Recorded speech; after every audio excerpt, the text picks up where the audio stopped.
I'd volunteer myself to talk to any one of you anytime you want about the future use of the high school.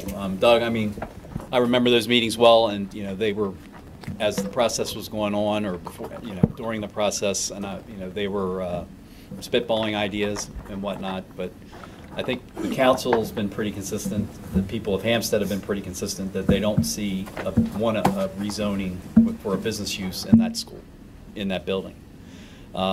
Complementary uses aside, Commissioner Rothschild, we have a fairly structured zoning code that allows various uses, and we could figure out the complementary side of it.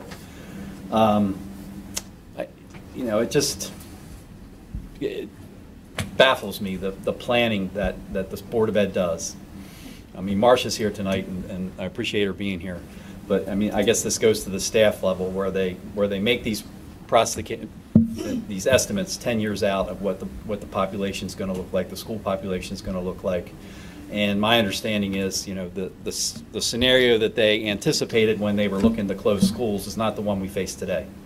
They were looking at a continual downward glide of giving away hundreds of kids a year in the school population, and in 1 year we increased by over 100. And apparently their estimations have now flattened out and show a flat curve, or no curve, downward or upward, for the next 10 years, which I don't believe. I think we're facing a different growth scenario than Carroll County's faced in a long time. We're starting to see some residential growth come back. We're not going to see it in Westminster until they get their water situation squared away. We're clearly going to see it here. We're clearly going to see it in Mount Airy. Donnytown continues to have some.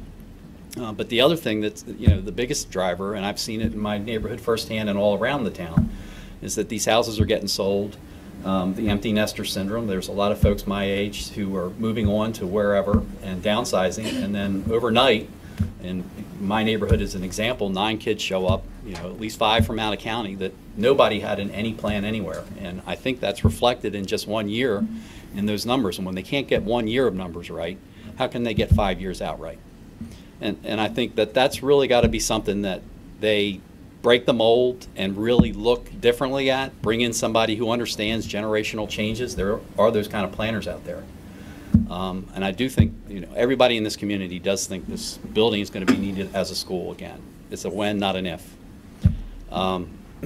So having a business in there, with all it comes and all the different changes that it has, we're not getting buy-in for that change.